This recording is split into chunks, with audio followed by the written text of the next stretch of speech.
പ്രിയപ്പെട്ട വിദ്യാഭ്യാസ മന്ത്രി ശിവൻകുട്ടി സാറിനോടാണ് ഇനിയുള്ള അപേക്ഷ.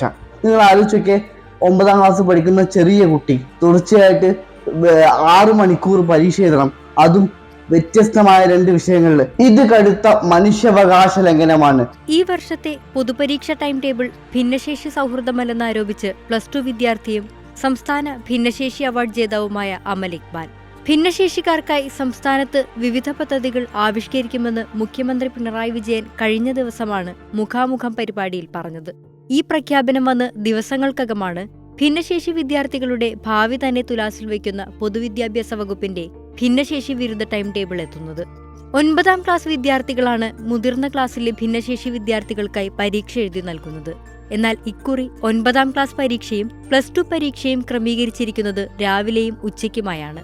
അതുകൊണ്ടുതന്നെ ഒരു പരീക്ഷ എഴുതി ഒരിറ്റു ദാഹജലം പോലും കുടിക്കാനാകാതെ അടുത്ത പരീക്ഷാ ഹാളിലേക്ക് പായേണ്ടി വരുന്ന ദുരവസ്ഥയാണ് 9ാം ക്ലാസ് വിദ്യാർത്ഥികൾക്ക്.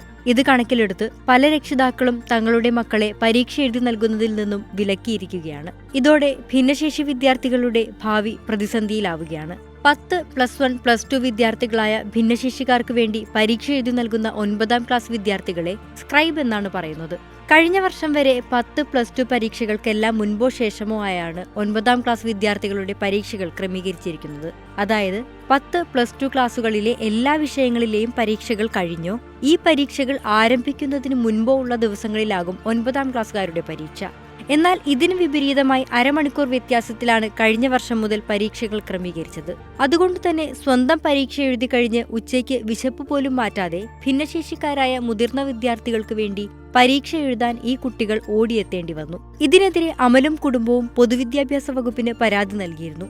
വിഷയത്തിൽ യാതൊരുവിധ ചർച്ചയോ പരിഗണനയോ ഉണ്ടായില്ലെന്ന് അമലിന്റെ പിതാവ് മുഹമ്മദ് ഇക്ബാൽ 24നോട് പറഞ്ഞു. ഈ വർഷം രാവിലെ +2 പരീക്ഷയും 9ാം ക്ലാസ് വിദ്യാർത്ഥികളുടെ പരീക്ഷ ഉച്ചയ്ക്കുമായാണ് ക്രമീകരിച്ചിരിക്കുന്നത്. കഴിഞ്ഞ വർഷം ഇത്തരത്തിൽ 2 പ്രതീക്ഷയാണ് പ്രതിസന്ധി സൃഷ്ടിച്ചതെങ്കിൽ ഇത്തവണ എല്ലാ പരീക്ഷയും ഒരുമിച്ചാണെന്ന് പറയുന്നു അമൽ. ഇതിനെതിരെ വിദ്യാഭ്യാസ മന്ത്രിക്ക് ഇക്ബാൽ പരാതി മെയിലായി അയച്ചിരുന്നു. ഭിന്നശേഷി കമ്മീഷണറോട് ഇക്കാര്യം സംസാരിച്ചപ്പോഴാണ് മറ്റൊരു വിചിത്രമായ ഉത്തരം ലഭിക്കുന്നത്. രാവിലെ തന്നെ മണിക്കൂറുകൾ വ്യത്യാസത്തിൽ നടത്താനിരുന്ന പരീക്ഷയാണ് ഭിന്നശേഷി കമ്മീഷണർ ഇടപെട്ട് രാവിലെയും ഉച്ചയ്ക്കുമായി ക്രമീകരിച്ചത്. നിങ്ങൾ ആലോചിച്ചൊക്കെ 9ാം ക്ലാസ് പഠിക്കുന്ന ചെറിയ കുട്ടി തുടർച്ചയായിട്ട് 6 മണിക്കൂർ പരീക്ഷ എഴുതണം, അതും വ്യത്യസ്തമായ 2 വിഷയങ്ങളിൽ. ഇത് കടുത്ത മനുഷ്യാവകാശ ലംഘനമാണ്, കടുത്ത ബാലാവകാശ ലംഘനമാണ്, മനുഷ്യത്വത്തിന് നിരക്കാത്ത കാര്യമാണ്. സംസ്ഥാന സർക്കാരിന്റെ ഈ ഭിന്നശേഷി വിരുദ്ധ നയത്തിനെതിരെ പരീക്ഷ എഴുതാതെ പ്രതിഷേധിക്കാനായിരുന്നു അമൽ ഇക്ബാലിന്റെ തീരുമാനം. ഈ വർഷം കേരളത്തിലെ 4,41,213 വിദ്യാർത്ഥികൾ +2 പരീക്ഷ എഴുതുമ്പോൾ അമൽ ഇക്ബാൽ പരീക്ഷ എഴുതാതെ റോഡിൽ നിൽക്കാൻ തന്നെ ഉറച്ചു. എന്നാൽ കൊണ്ടോട്ടി MLA TV ഇബ്രാഹിം, പഠിക്കുന്ന സ്കൂളിലെ പ്രിൻസിപ്പൽ, അധ്യാപകർ എന്നിവരുടെ നിർബന്ധത്തിന് വഴങ്ങിയാണ് അമൽ പരീക്ഷ എഴുതാൻ പോയത്. പ്രിയപ്പെട്ട വിദ്യാഭ്യാസ മന്ത്രി ശിവൻകുട്ടി സാറിനോടാണ് ഇനിയുള്ള അപേക്ഷ. നമ്മുടെ വിദ്യാഭ്യാസ സമ്പ്രദായത്തിലെ മഹത്തായ ഘടകമായ ഇൻക്ലൂസീവ് എഡ്യൂക്കേഷനെ തുരങ്കം വയ്ക്കാൻ പോകുന്ന ഇത്തരം നടപടികളെ സാറ് ശ്രദ്ധാപൂർവം വീക്ഷിക്കുക. സാറ് ഒന്നുകൂടി ജാഗരൂകനാവുക. സാറ് അത്തരം നടപടികൾ എടുക്കുന്ന ആളുകൾക്കെതിരെ ശക്തമായ നടപടി സ്വീകരിക്കുക. സാറ് താഴെ തട്ടിലേക്ക് പരിശോധന വ്യാപിക്കുക.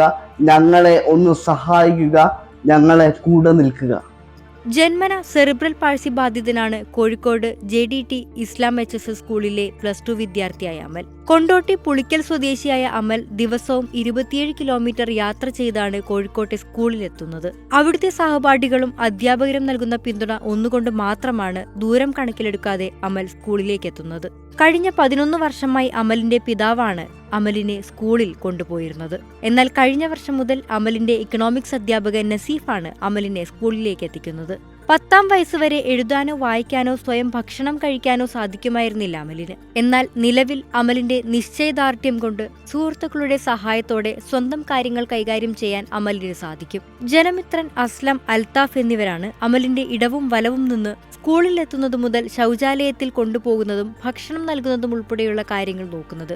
എന്നാൽ എല്ലാ ഭിന്നശേഷി വിദ്യാർത്ഥികൾക്കും ഈ പിന്തുണ ലഭിക്കുന്നില്ലെന്ന് അമൽ പറഞ്ഞു. പരീക്ഷാ ക്രമീകരണത്തെ മാത്രമല്ല അധ്യാപകർക്ക് ഭിന്നശേഷി വിദ്യാർത്ഥികളോടുള്ള മനോഭാവത്തെയും വിമർശിക്കുകയാണ് അമൽ ഇക്ബാൽ. തന്നെപ്പോലുള്ള ഭിന്നശേഷിക്കാരായ മക്കളെ പല സ്കൂളുകളിലും പുറത്തു വരാന്തയിലോ കുടുസുമുറിയിലോ ഇരുത്തിയാണ് പഠിപ്പിക്കുന്നത്. മറ്റു വിദ്യാർത്ഥികളെ പോലെ തങ്ങളെയും അവരിലൊരാളായി കാണാൻ പല സ്കൂൾ അധികൃതരും അധ്യാപകരും കൂട്ടാക്കുന്നില്ല. ശാരീരിക വൈകല്യങ്ങളല്ല, മറിച്ച് ഭിന്നശേഷിക്കാരോട് കാണിക്കുന്ന ഈ വേർതിരിവ് തന്നെയാണ് തങ്ങളുടെ ജീവിതത്തിലെ ഏറ്റവും വലിയ പ്രതിസന്ധിയെന്ന് പറയുകയാണ് അമൽ ഇക്ബാൽ.